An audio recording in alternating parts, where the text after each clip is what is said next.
Welcome to special analysis. నేను రమా మండవ. ఈ రోజు అనాలిసిస్ లో భాగంగా మనం తీసుకోబోతున్న టాపిక్ ఏంటంటే, ఈ రోజు అనాలిసిస్ నేను ఒక టైటిల్ పెట్టున్నాను, బీజేపీ రాష్ట్ర అధ్యక్షురాల రేస్ లో డీకే అరుణ రేవంత్ కు చెక్ పడుతుందా అని చెప్పేసి నేను టైటిల్ ఇవ్వడం జరిగింది. ఆ అంశం గురించి మనం మాట్లాడుకునే ప్రయత్నం చేద్దాం. ఇక్కడ చూసినట్లయితే డీకే అరుణ ప్రెసెంట్ ఆమె మహబూబ్ నగర్ నుంచి ఎంపీగా బీజేపీ తరఫున రిప్రజెంట్ చేస్తా ఉన్నారు. సో అలాంటి డీకే అరుణ రాష్ట్ర బీజేపీ అధ్యక్ష రేస్ లో ఉన్నారనేది ప్రెసెంట్ నడుస్తున్న ఒక ప్రచారంగా చెప్పాలి. ఎందుకంటే ఈ రోజు బీజేపీ రాష్ట్ర శాఖ మీద చాలా సీరియస్ గా కేంద్ర పెద్దలు ఫోకస్ పెట్టారు. గతంలో మనం చూస్తే అనేక బిటర్ ఎక్స్పీరియన్సెస్ వాళ్ళకి. గతంలో ఒక ఆల నరేంద్ర లాంటి వాళ్ళు, ఒక ఎంఎస్ సత్యనారాయణ లాంటి వాళ్ళు ఎలా అయితే బీజేపీని ముందు నడిపించారు, బట్ ఆ తర్వాత ఒక సుదీర్ఘ కాలం బీజేపీకి గ్యాప్ వచ్చింది. కిషన్ రెడ్డి లాంటి వాళ్ళు కానీ, లక్ష్మణ్ లాంటి వాళ్ళు ఉన్న బీజేపీ ఆ స్థాయిలో పెర్ఫార్మ్ చేసిన సందర్భాలు తక్కువ రాష్ట్రంలో. ఎప్పుడైతే బండి సంజయ్ లాంటి వాళ్ళు ఆ పార్టీకి అధ్యక్ష బాధ్యతలు స్వీకరించారో అప్పటి నుంచి కూడా ఆ అగ్రెసివ్ మోడ్ లో బండి సంజయ్ వెళ్తా ఉండేవాళ్ళు. తాను కరుడుగట్టిన ఆర్ఎస్ఎస్ కార్యకర్త అనేది ఎప్పుడు దాచుకోవడానికి ఆయన ట్రై చేయలేదు. అందుకే అది ఒక ఎరా. బండి సంజయ్ బీజేపీ తెలంగాణ బాధ్యత తీసుకున్నామా గత ఆ 3.5 సంవత్సరాలు ఒక ఎరా అనుకోవాలి. బీజేపీని ఎప్పుడు కూడా ఆయన అప్లిఫ్ట్ లో ఉంచే ప్రయత్నం చేశారు. ఎప్పుడు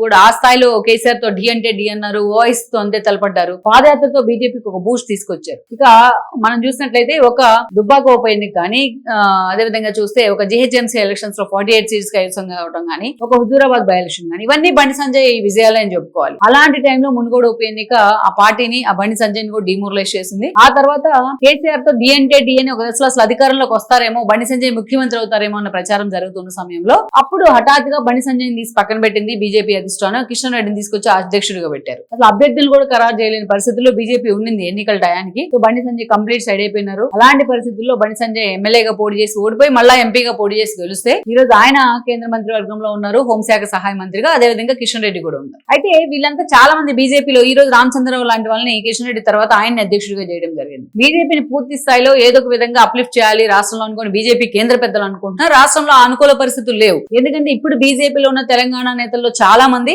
కేసీఆర్ కు సన్నిహితులే. అందుకే ఎలాగైనా కేసీఆర్ తో పొత్తుల్లో వెళ్ళాలి, కేసీఆర్ తో పొత్తులు పెట్టుకుంటే మనకి ఇక్కడ ఎగ్జిస్టెన్స్ ఉంటుంది అన్న ఆలోచనలో వాళ్ళు గత 2 ఏళ్లుగా బీజేపీ నడిపిస్తూ వచ్చారు. ఒక ఫూల్స్ ప్యారడైజ్ లో పెట్టారు కేంద్ర పెద్దలను చాలా మంది నేతలు. కానీ ప్రతిసారి వాళ్ళ డొల్లతనం ఏంటనేది కనిపిస్తా ఉంది. ఒక కంటోన్మెంట్ ఉప ఎన్నిక దగ్గర నుంచి ఒక జూబ్లీ హిల్స్ ఉప ఎన్నిక దాకా, మొన్న లోకల్ బాడీస్ దాకా అటు బీఆర్ఎస్ పెర్ఫార్మెన్స్ ఏంటి అనేది కనిపిస్తా ఉంది. ఈ రోజు అవసరమైతే పొత్తులు లేకపోతే విలీనం అన్న దిశగానే బీజేపీ నేతలు ఆలోచన చేస్తా ఉంటే ఇంకా కేసీఆర్ ను పట్టుకొని వేలాడదామని కొంతమంది బీజేపీ నేతలు ఉన్నారు. మొన్నటి వరకు ఆ పరిస్థితి ఉండింది ఆ పార్టీలో. అలాంటి టైంలో 5 రాష్ట్రాల ఎన్నికలు జరిగాయి. 5 రాష్ట్రాల ఎన్నికల్లో పూర్తిగా వెస్ట్ బెంగాల్ లో ఏ స్థాయిలో మమతాని ఇంటికి పంపించిన బీజేపీ మనం చూసాం. 207 సీట్స్. It's not easy. అదే విధంగా చూస్తే వేరే ఇక్కడికి వచ్చేటప్పటికి పుదుచ్చేరిలో ఒక ఎక్స్పెరిమెంట్ లోకల్ పార్టీ అయిన రంగస్వామి పార్టీతో పొత్తు పెట్టుకుని ఈ రోజు అధికారంలో ఉంది అక్కడ బీజేపీ. ఇక తమిళనాడు పెట్టుకున్న ఆశలు అయితే మాత్రం అక్కడ పూర్తి స్థాయిలో వర్కౌట్ కాల. విజయ్ సీఎం కావడం జరిగింది. సేమ్ యాజ్ కేరళలో కాంగ్రెస్, డిఎల్ఎఫ్. అదేవిధంగా ఇక్కడ చూస్తే యూడీఎఫ్. అదేవిధంగా ఇక్కడ చూస్తే పూర్తి స్థాయిలో సదరన్ స్టేట్స్ లో బాగా వేయాలి, అది కూడా తెలంగాణ లాంటి స్టేట్ మీద ఫోకస్ పెట్టాలనుకున్న బీజేపీకి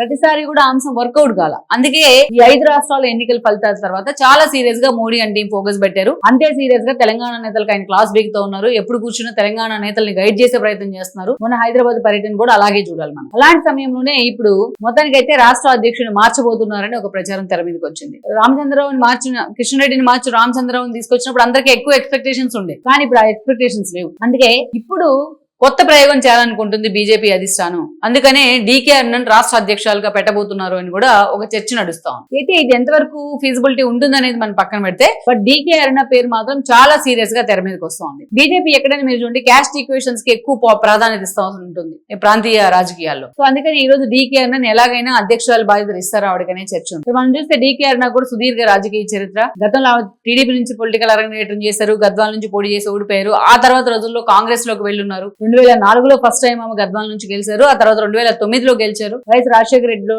కేబినెట్ లో మంత్రిగా అయ్యి ఆ తర్వాత అలాగే కంటిన్యూ అవుతూ వచ్చారు. ఇక ఆ తర్వాత మనం చూస్తే 2014లో కూడా ఆమె గద్వాల నుంచి గెలవడం జరిగింది కాంగ్రెస్ తరఫున. అయితే ఎస్పెషల్లీ మనం చూస్తే ఆ తర్వాత 2018 ఎన్నికల సమయంలో, అసెంబ్లీ ఎన్నికల సమయంలో ఆమె ఓడిపోవడం జరిగింది. ఈ క్రమంలోనే ఆమె బీజేపీ వైపు మొగ్గు చూపే ప్రయత్నం చేశారు. బీజేపీ నుంచి ఆవిడ ఎంపీగా పోటీ చేసి 2019 ఎంపీ ఎలక్షన్స్ లో ఓడిపోవడం జరిగింది మహబూబ్ నగర్ నుంచి. అదేవిధంగా ఆ తర్వాత మొన్నటి ఎన్నికలు 24లో మరొకసారి ఎంపీగా పోటీ చేసి మహబూబ్ నగర్ నుంచి ఆవిడ ఎంపీగా గెలిచారు. సో మొత్తానికి బీజేపీ తరపున ఉన్న 8 మంది ఎంపీల్లో డీకే అరుణ కూడా ఒకరు. అయితే పార్టీ ఉపాధ్యక్షులుగా కూడా కంటిన్యూ అవుతా వస్తున్నారు ఆవిడ. సో పార్టీ తరపున అవసరమైనప్పుడు తన వాయిస్ వినిపిస్తూ అటు కేసీఆర్ అయినా ఇటు రేవంత్ రెడ్డి అయినా ఎవరినైనా అదే స్థాయిలో డి అంటే డి అనగలదు ఆవిడ కూడా. ఎలా అయితే రేణుకా చౌదరి ఎట్లయితే ఆ స్థాయిలో ఎవరినైనా సరే టార్గెట్ చేస్తూ ఉంటుందో సేమ్ యాజ్ డీకే అరుణ కూడా అంత గట్టి వాయిస్ ఆవిడది. అందుకే గద్వాల్ జయజమ్మ అనిపించుకుంటూ ఉంటారు ఎప్పుడు కూడా ఆవిడ. సో అలాంటి డీకే అరుణకు బాధ్యతలు ఇస్తే పార్టీకి కొంత అదనపు ఆకర్షణ యాడ్ అవుతుంది అని పార్టీ అధిష్టానం భావిస్తోంది. మహిళలకి ఇచ్చారు అనేది ఒకటి, రెడ్డి సామాజిక వర్గానికి ప్రయారిటీ ఇచ్చింది బీజేపీ తెలంగాణలో అనేది ఒకటి, అండ్ ఈ అంశంతో పాటు పూర్తిగా మంచి వాయిస్ ఉంది డీకే అరుణకు, ఆమె అదే వాయిస్ ని జనంలోకి తీసుకెళ్లగలదు, అంత పెర్ఫార్మ్ చేయగలిగితే అనేది ఒక అంచనా ఉంది బీజేపీలో. మొత్తానికి అయితే ఒక మహిళా సెంటిమెంట్ కూడా వర్కౌట్ అవుతోంది. అట్ ద సేమ్ టైం మహిళా రిజర్వేషన్ అంశాన్ని కూడా ఈ లోపలే తెర మీదకి తీసుకురావాలనుకుంటున్నారు కాబట్టి మరొకసారి అందుకే డీకే అరుణను ముందు పెట్టి బీజేపీ నడిపించాలని బీజేపీ అధిష్టానం అనుకుంటా ఉంది. ఎందుకంటే బండి సంజయ్ ని మళ్ళా తీసుకొస్తారనుకున్నా ఈరోజు తన కొడుకు సాయి భగీరథ్ కేసు అతనికి మొత్తానికి ఒక పెద్ద అడ్డంకిగా మారబోతోంది. అందుకనే డీకే అరుణ ఇప్పుడు హఠాత్తుగా స్క్రీన్ మీదకి వచ్చిన పరిస్థితి అయితే ఉంది. మొత్తానికి అయితే రేవంత్ కి చెక్ పెట్టాలి, కేసీఆర్ అలాగే నలిఫై చేయాలి అంటే డీకే అరుణ అనే కరెక్ట్ పర్సన్ బీజేపీ భావిస్తోంది. తెలిసి మరి డీకే అరుణ నెక్స్ట్ మూవ్ ఎలా ఉంటుంది, నిజంగా బీజేపీ అధిష్టానం అంతగా ఫోకస్ పెట్టింది ఆవిడ మీద అనేది ఇంకొద్ది రోజుల్లోనే క్లారిటీ వచ్చే అవకాశం ఉంటుంది.